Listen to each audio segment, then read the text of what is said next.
In this segment, I want to, in a very special way, honor the legacy upon which we stand. And in a specific way, I want to talk about three major reasons why I am so grateful and so appreciative of the work of Julian Barnard that is part of this important legacy that I received. And I want to underscore that as a practitioner for many decades and as an educator who is training those who are beginning on their path, I really want them to know about this. And so one of the important aspects of this is what happened after the death of Dr. Bach. So we know that when Dr. Bach died in 1936, he had this loyal, devoted assistant, Nora Weeks, who actually wrote a whole biography on his life, very rich in detail. And she took over the administration, the management of the Bach Center, the making of the essences, and the sending of the essences for the public that she had at the time, that they had at the time. And Nicky Murray in 1962, so that's quite a while after that, began working with her and really learned everything that Nora Weeks instructed her on. So Nora instructed Nicky on the identification of the plants, on all the details of the preparation of the essences, and so on. And then in 1978, Nora Weeks died. And that was a big transition. On a more immediate way, it was Nicky Murray and her brother, John Rensel, the ones who took over. And this was defined by Nora Weeks. But what happened was that Nicky Murray, at a certain point, she had her own life and she wanted to be, I think, part of a spiritual group that was not even in the UK. And so in 1988, she left the Bach Center. And she died several years after that. But from that point onwards, it was her brother, John Rensel, and he was someone that they were not in full agreement on how to take things forward. And he took over, and not too long after, that's 1991, he passes on all the bottling and distribution of the essences to a well-established company in the UK, A. Nelson's and Company. And in 1993, Nelson's formally takes over the full Bach Center business. Now, in parallel, Julian had approached the Bach Center while Nicky Murray was there because he wanted to write about the Bach remedies and he wanted to learn. So he approached the Bach Center. Nicky Murray welcomed him. She was administrating the business, the whole Bach Center at the time. And Julian and Nicky developed a real affinity, a friendship, and they would take long walks to observe all the cycles of each one of the plants that Dr. Bach prepared essences from. And they spent a lot of time in these conversations and with him receiving from her that direct transmission of all the knowledge related to the Bach essences. That was what she had received from Nora Weeks, who had received it from Dr. Bach. So then when Julian learned with her, it was like he was completely immersed in the original teachings.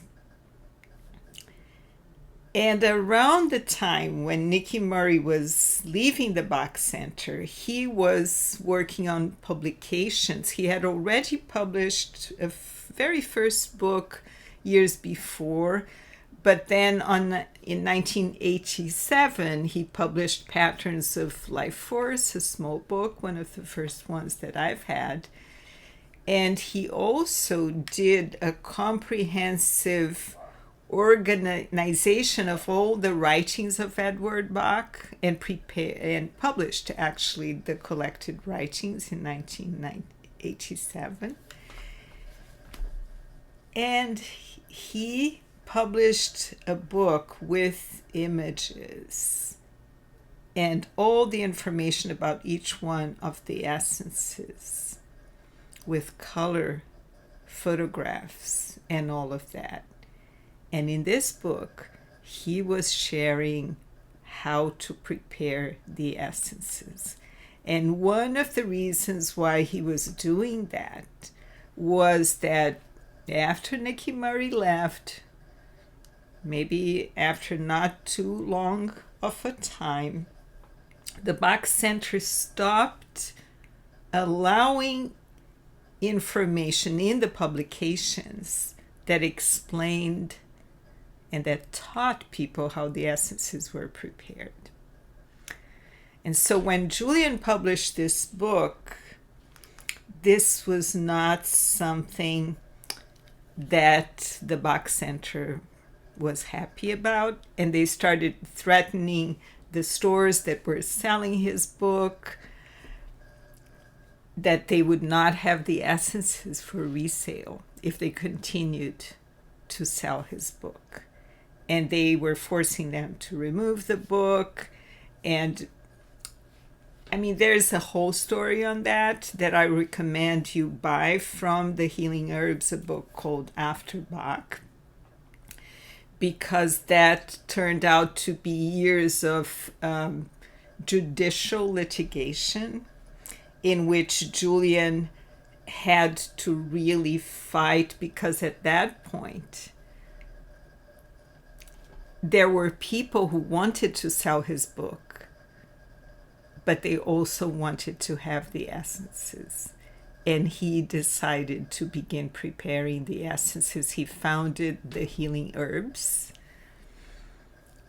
and he decided that in turn now he would be preparing flower essences following in full integrity all the instructions that he had received through this direct lineage. So this was a very, very challenging time for Julian Barnard, and I would say historically for flower essence therapy, really, because what happened was that there were these stores that were selling Julian's books, and they had all these people that were, following their work and wanting to have both the literature that was available as well as the essences. And the Bach Center was threatening them, and that was just the beginning of something that became much worse and uglier and lasted, I think, almost 2 decades. But at that time, Julian made the decision of making the essences, and he founded the healing herbs. And he also, while doing his work in absolute alignment with Dr. Bach's work, he also established connections with other people who were researching flower essences at the time, and some of them who continued, like the Flower Essence Society. So on one level, he was being, and continues to be to this day, a record keeper of this work. And on another level, he was actually engaging with more of an open attitude, because at the Bach Center, people who studied with them had to sign a pledge to never use any other essences. And so, I would say that I consider his work as having a quality, like I wrote here, Prometheus, which is the Greek semigod who steals the fire from the gods and gives it to the people. So his attitude was very much one of maintaining the integrity of the teachings of the methods, and being a representative of the direct transmission that he had received, but also someone open to the evolution of flower essence therapy.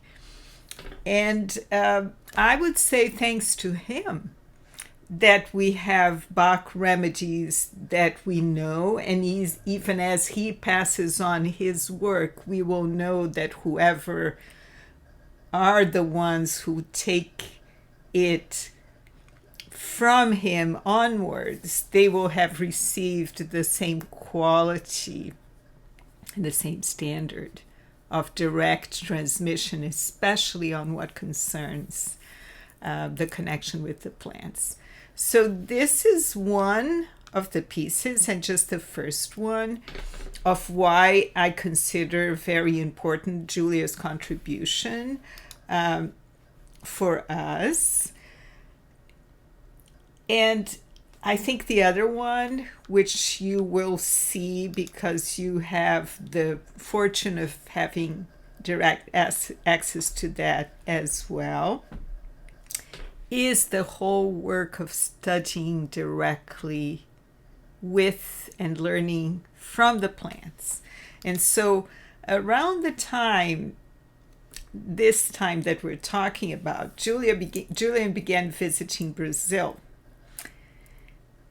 And he realized that there were many people there who were super enthusiastic in studying the Bach remedies and had no idea even what holly looked like, and even less any of those other plants and trees, etc., which are totally unfamiliar for those who grow up in that tropical country. He was telling the other day the story of when he was visiting the Amazon forest.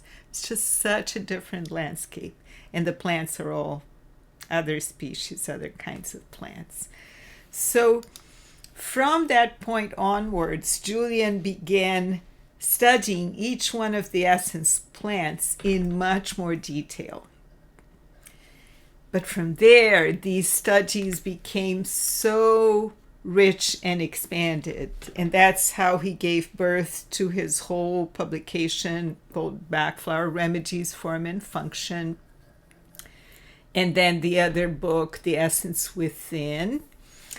And with a group that he has formed around him of very competent people, they developed a program called Bach Flower Learning, that here at Flower Essence Studies, we are blessed to host this program.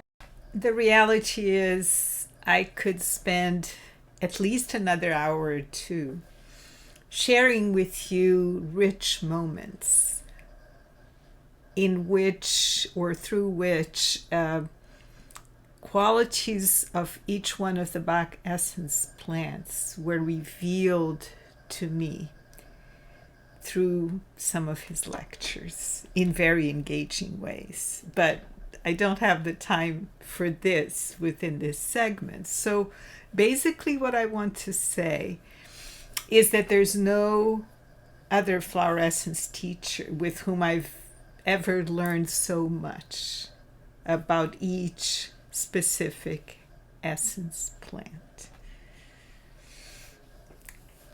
And because this is something that's so important for me, I really want to put him up there as one of my mentors, not only because of the information he has shared with me, but also because of the methodology, the lines of investigation and thinking, what he taught me about how to research a plant and learn more about that plant, and how generously these teachings have come.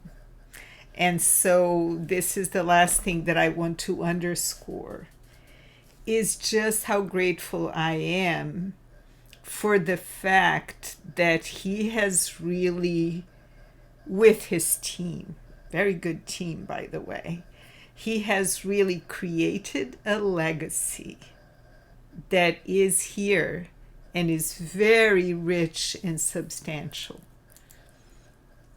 that benefits all of you who are beginning to study the Bach flower remedies, and many other practitioners and people who are learning for themselves in the decades to come.